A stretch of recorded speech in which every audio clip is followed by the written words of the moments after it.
Good morning बच्चों।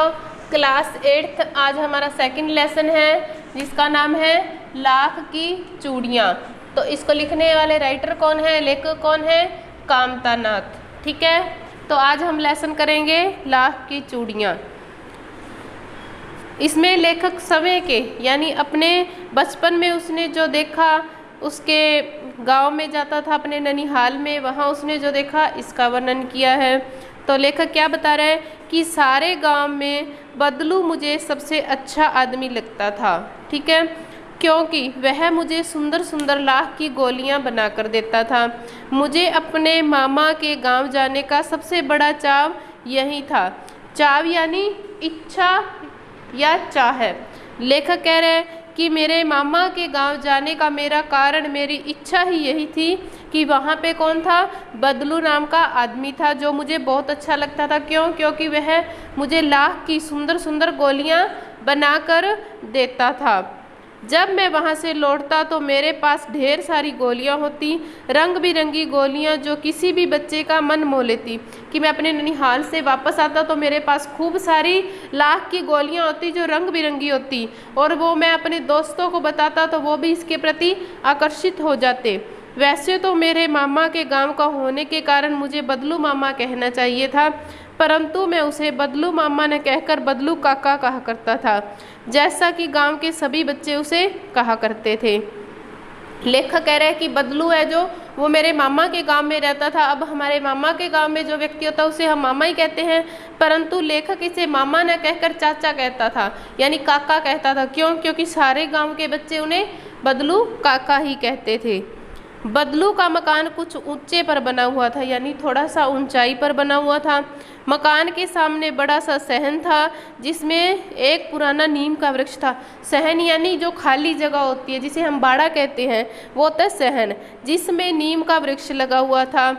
वृक्ष यानी पेड़ लगा हुआ था। उसी के नीचे बैठकर बदलू अपना काम किया करता था कि नीम के पेड़ के नीचे बैठकर बदलू जो क्या काम करता था? लाख की चूड़ियाँ बनाता था, वो काम किया करता था।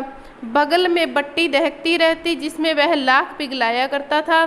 सामने एक लकड़ी की चौखट पड़ी रहती थी जिस पर लाख के मुलायम होने पर वह उसे लाख के समान पतला करके चूड़ी का आकार देता। कि जो बदलू है वो नीम के पेड़ के नीचे बैठकर काम करता था, उसके पास में बगल में बट्टी दहकती रहती थी जिस पर वह लाख पिघलाता था, और मुलायम होने पर सलाख यानी सलाई या धातु की छड़, पतली सी सलाई होती है जो, उसको पतला करके चूड़ी का आकार दे देता था। किसे? जो लाख उसने पिघलाया था उसको। पास में 4-6 विभिन्न आकार की बेलन नुमा मुंगेरियाँ रखी रहती थी। मुंगेरियाँ होती हैं गोल मुठियादार लकड़ी जो ठोकने पीटने के काम आती है। कि उसके पास में 5-6 प्रकार की बेलन नुमा लकड़ी की एक छड़ रखी रहती थी जो आगे से पतली होती थी और पीछे से मोटी होती थी। लाख की चूड़ी का आकार देकर वह उन्हें मुंगेरियों पर चढ़ाकर गोल और चिकना बनाता। मतलब जब वह उस पिघले हुए लाख को सिलाई के माध्यम से चूड़ी का आकार दे देता तो फिर वह मुंगेरिया यानी जो लकड़ी ठोकने पीटने के काम आती है उस पर चढ़ाकर उसको गोल और चिकना बना देता। तब एक एक कर पूरे हाथ की चूड़ियाँ बना चुकने के पश्चात वह उन पर रंग करता। जब वह अलग अलग साइज की, सबकी चूड़ियाँ एक नाप की नहीं होती, किसी के हाथ में छोटी चूड़ी आती है, किसी के हाथ में बड़ी आती है। तो जब वह चूड़ियाँ बना देता उसके पश्चात वह क्या करता? उन चूड़ियों पर रंग करता। बदलू यह कार्य सदा ही एक माचिए पर बैठकर किया करता था। माचिया होता है चौकोर खाट, जिसे हम खाट बोलते हैं। ठीक है, जो बदलू है वह काम खाट पर बैठकर करता था जो बहुत पुरानी थी। बगल में ही उसका हुक्का रखा रहता था जिसे वह बीच बीच में पीता रहता। गांव में मेरा दोपहर का समय अधिकतर बदलू के पास बीतता। वह मुझे लल्ला कहता और मेरे पहुंचते ही मेरे लिए तुरंत एक माचिया यानी खाट मंगा देता। मैं घंटों बैठे बैठे उसे इस प्रकार की चूड़ियाँ बनाते देखते रहता। लगभग रोज ही वह घंटों बैठे बैठे उसे इस प्रकार की चूड़ियाँ बनाते देखता रहता। लगभग रोज ही वह घंटों बैठे बैठे उसे 4-6 चूड़ियाँ बनाता। पूरा जोड़ा बना लेने पर वह उसे बेलन पर चढ़ाकर कुछ क्षण चुपचाप देखता रहता, मानो वह बेलन न होकर किसी नववधू की कलाई हो। कि मतलब लेखक बोलता है कि मैं रोज़ बदलू के पास जाता, कब? जब दोपहर के समय फ्री होता, जब सभी सो जाते, और मेरे जाते ही वो मुझे क्या लल्ला कहता, लल्ला यानी बेटा कहता, और मेरे लिए एक अलग से माचिया यानी खाट मंगवा देता। मैं उस पर बैठकर उसको घंटों घंटों देखता रहता भी ये कैसे काम करते हैं। तो वो 4-6 चूड़ियाँ बनाता, उसके बाद वह उन्हें बेलन पर चढ़ाकर ऐसे देखता जैसे कि वो बेलन ना होकर किसी नववधू यानी नई दुल्हन की कलाई हो। बदलू मनिहार था। मनिहार होता है जिसे हम मनियारा बोलते हैं, या जो चूड़ियाँ बेचता है वो। चूड़ियाँ बनाना उसका पैतृक पेशा था।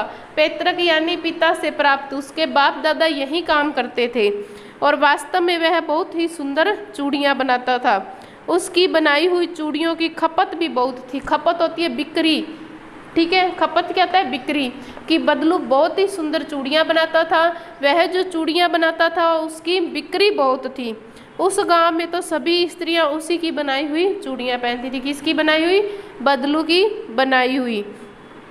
आसपास के गांवों के लोग भी उससे चूड़ियाँ ले जाते थे, परंतु वह कभी चूड़ियों को पैसे से नहीं बेचता था। उसका अभी तक वस्तु विनिमय का तरीका था कि जो बदलू चूड़ियाँ बेचता था ना, उसके बदले पैसे नहीं लेता था। क्या लेता था? वस्तु विनिमय। वस्तु विनिमय होता है वस्तु के बदले दूसरी वस्तु लेना, यानी कि वह अपने ग्राहक को चूड़ियाँ देते था, उसके बदले उनसे अनाज, चावल, कोई भी और वस्तु ले लेता, और लोग अनाज के बदले उससे चूड़ियाँ ले जाते थे। बदलू स्वभाव से बहुत सीधा था। मैंने कभी भी उसे किसी से झगड़ते नहीं देखा। हाँ, शादी विवाह के अवसरों पर वह अवश्य जिद पकड़ जाता, जीवन भर चाहे कोई उससे मुफ्त चूड़ियाँ ले जाए, परंतु विवाह के अवसर पर वह सारी कसर निकाल लेता था। कसर यानी कमी, जो उसे घाटा होता था जब दूसरों को फ्री में चूड़ियाँ देने पर, वो विवाहों के अवसर पर पूरी कर लेता। लेखक कह रहे हैं कि बदलू बहुत सीधा था, सीधा और सरल था।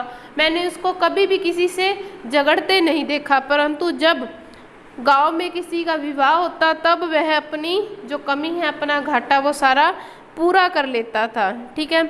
आखिर सुहाग के जोड़े का महत्व और ही होता है।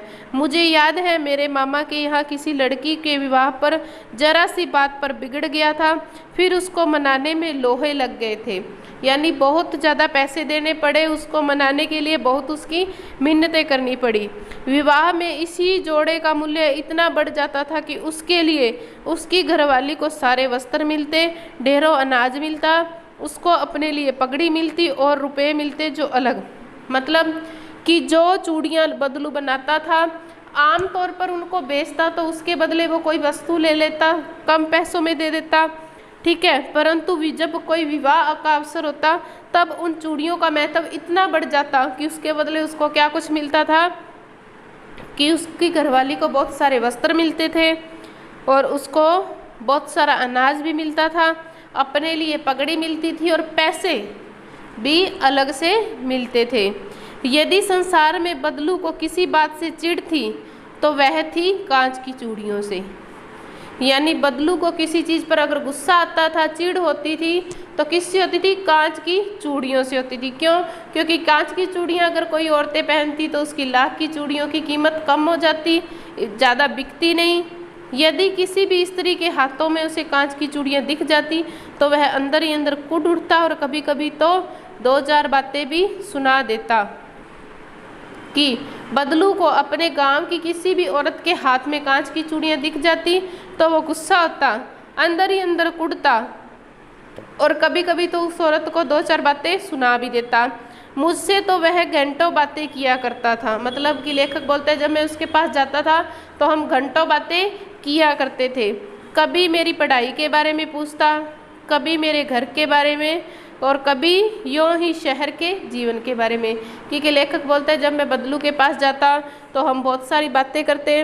कभी तो वो मुझसे मेरी पढ़ाई के बारे में पूछता, कभी मेरे घर के बारे में कि तुम्हारे घर में कौन कौन है, और कभी शहर के जीवन बारे में, मतलब शहर में तुम किस तरह से रहते हो आदि। मैं उससे कहता कि शहर में सब कांच की चूड़ियाँ पहनते हैं, तो वह उत्तर देता, शहर की बात और है लल्ला, वहाँ तो सभी कुछ होता है। वहाँ तो औरतें अपने मर्द का हाथ पकड़कर सड़कों पर घूमती भी हैं, और फिर उनकी कलाइयाँ नाजुक होती हैं ना, लाख की चूड़ियाँ पहने तो मोच आ जाए। जब लेखक बोलता है कि मैं और बदलू बातें करते, तो मैं उन्हें बताता कि हमारे शहर में तो सभी औरतें कांच की चूड़ियाँ पहनती हैं। तो बदलू कहता कि शहर की बात कुछ और है, वहाँ पर तो औरतें जो अपने आदमी का हाथ पकड़कर घूमती है, उनकी कलाइयाँ पतली होती हैं, नाजुक होती हैं, यदि वे लाख की चूड़ियाँ पहने तो वो उनकी कलाइयों में मोच आ जाए। कभी कभी बदलू मेरी अच्छी खासी खातिर भी करता। जिन दिनों उसकी गाय के दूध होता वह मेरे लिए मलाई बचा कर रखता, और आम की फसल में तो मैं रोज़ ही उसके यहाँ 2-4 आम खा लेता। कि बदलू मेरी खूब खातिरदारी करता था। उसके घर पे गाय होती थी तो वह मुझे मलाई देता था। अगर उसके खेतों में आम की फसल हुई तो मुझे रोज़ ही 2-4 आम खाने को देता था। परंतु इन सब बातों के अतिरिक्त जिस कारण वह मुझे अच्छा लगता था वह यह था कि लगभग रोज़ ही वह मेरे लिए एक तो गोलियां बना देता था। कि मुझे इतनी खातिरदारी के लिए वो अच्छा नहीं लगता था, अच्छा इसलिए लगता था कि वो मैं जब भी उसके पास जाता मुझे रोज़ 1 या 2 गोलियां बनाकर अवश्य देता था। मैं बहुधा गर्मी की छुट्टी में अपने मामा के यहाँ जाता था। कि जब स्कूल से गर्मी की छुट्टियां होती तो मैं ज़्यादातर अपने मामा के यहाँ जाता था और 1-8 महीने वहाँ रहकर स्कूल खुलने के समय तक वापस आ जाता था। कि मतलब मैं या तो 1 महीना रहता या आधा महीना यानी 15 दिन वहाँ रहता, और फिर जब स्कूल खुलने का समय होता तब मैं वापस आ जाता। ठीक है, ये हमारा आधा लेसन कंप्लीट हो गया। आधा लेसन हम बाद में करेंगे। तो इस लेसन के शब्दार्थ और जितना लेसन हमने पढ़ा है उसमें से 2 या 3 क्वेश्चन जो भी बने हैं वो आप अपनी नोटबुक में करोगे। ठीक है।